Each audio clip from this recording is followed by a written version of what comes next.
Hello, and thank you for hanging out here today at the International Day of Calm Summit. And thank you for attending this presentation on the physiology of calm. My name's Tom, and you'll be hanging out with me here for a little bit. Um, but first off, I guess, who am I? I'm a father and a husband first and foremost, but I was also conventionally trained as a physician assistant, and I took additional certification steps to get certified as a functional medicine practitioner. And I recently started a podcast called Talk Health to really help people find their direction at taking the small steps to improve their health. So I do want to take a quick second here and make a little bit of a distinction between conventional medicine and something like functional medicine because not everybody might have an idea of what functional medicine is. So in conventional medicine, it's very well set up to address acute medical needs. These are things like infection, broken arms, heart attacks, strokes, these major things where acute, treatment and procedures are the mainstay and how we save your life or stabilize you.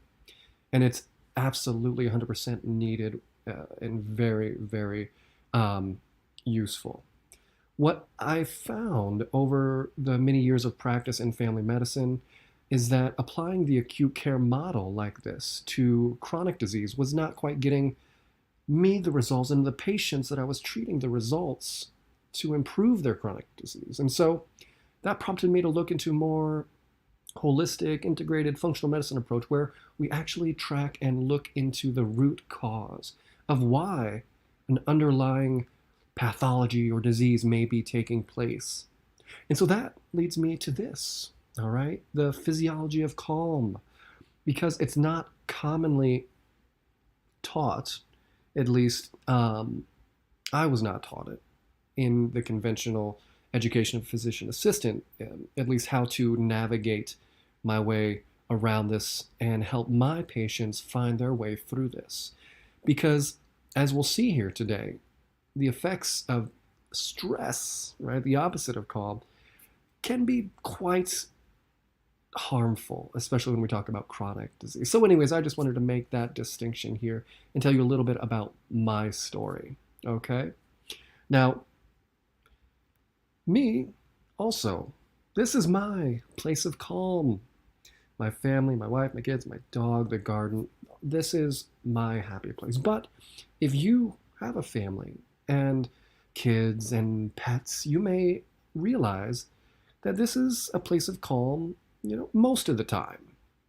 It can also be one of the biggest sources of stress in your life because you care so much that sometimes getting, when people in your life are hurt, this can increase your stress, or when you're in an argument, this increases stress. I know there are fantastic presentations today that are going to go into a lot of the nuances behind this. And so I'll leave it there. But if you have a family, you know that this can absolutely and is a place of calm, but also the antithesis of that. All right, so diving in here, I do want to put out a word of warning that this is an International Day of Calm. We took a pledge to be calm on this day. But during this presentation, I am going to go over a little bit of the physiology of stress. And so I want us to take some time here, reflect on some of the things we've already learned maybe in some of the presentations that we watched, and really use any and all tools at our disposal to stay in this state of calm, okay? Because I'm going to be throwing stuff at you that may get that heart rate up and get that breathing a little shallow, okay? So take some time, step back, and we will all just take a second to breathe, okay? All right, so how is that? We feeling okay? Does that feel good? Awesome.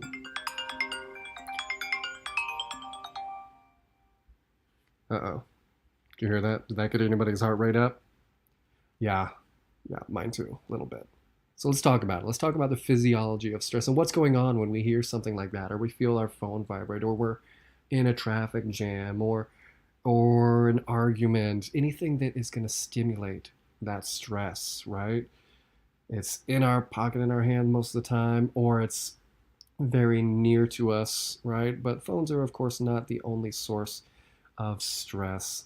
But what do they do? When you heard that ringtone, what happens? Our heart rate starts getting up, our breath gets a little bit shallow. A lot of this is due to these weird little organs that sit right on top of our kidneys, kind of like a hat. See a little gnome hat there, called the adrenal glands.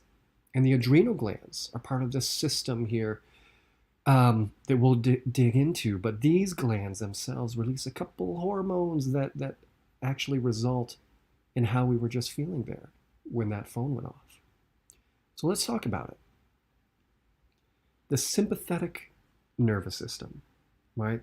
This is our fight or flight or freeze response.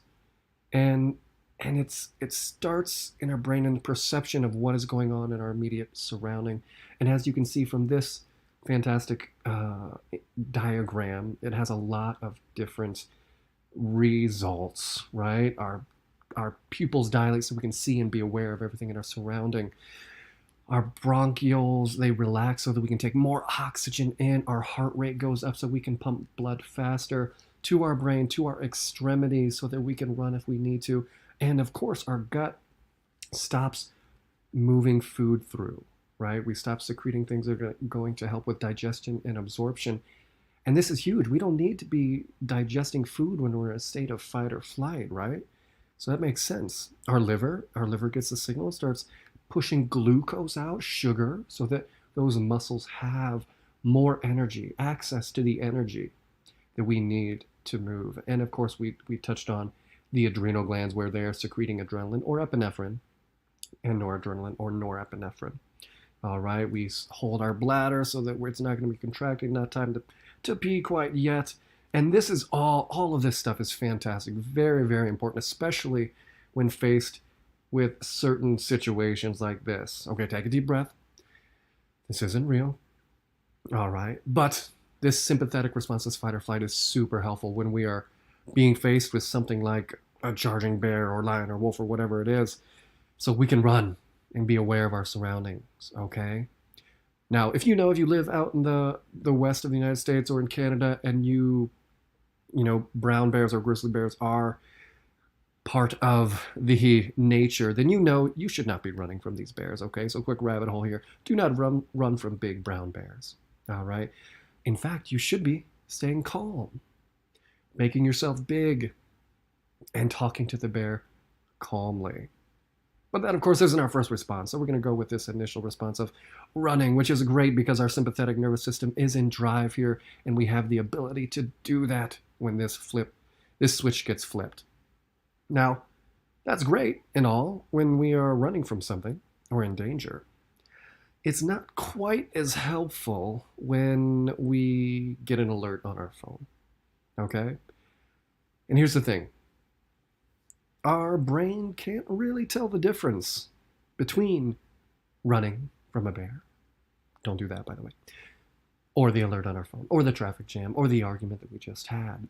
That sympathetic drive gets triggered. And as we saw, that can have a whole host of physiologic impacts, right? And we'll start here, where we often do, especially, in the lens of functional medicine and really in a lot of different forms of medicine, in the gut, right? So what did we learn from that diagram? When we are in fight or flight, our gut stops moving food along. It's not time to digest right now.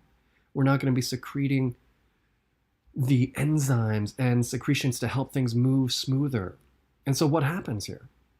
Well, this can result in cramping and bloating and indigestion symptoms, abdominal pain, right? And that's not fun. A lot of us, will be experiencing this on the regular, right? We go to see our practitioners about this. And it's, again, in that acute care model, we do have medications to help with this. It's fantastic. You can get some acute help from, calming down the spasms in the intestines, which, will improve that pain. It's great. Help the bowels move a little bit more regularly. But if we look through a different lens here and say, okay, well, what is actually happening when that is causing this response? And we say, oh, we're looking upstream now. Wow, it's that fight or flight response. It's that sympathetic drive that is causing our gut to stop things up, okay? And another huge component here, and I won't go down too big of a rabbit hole, but it is worth mentioning the gut microbiome here. And the gut microbiome, these are the trillions of bugs, bacteria, viruses, protozoa, yeast, all the stuff that live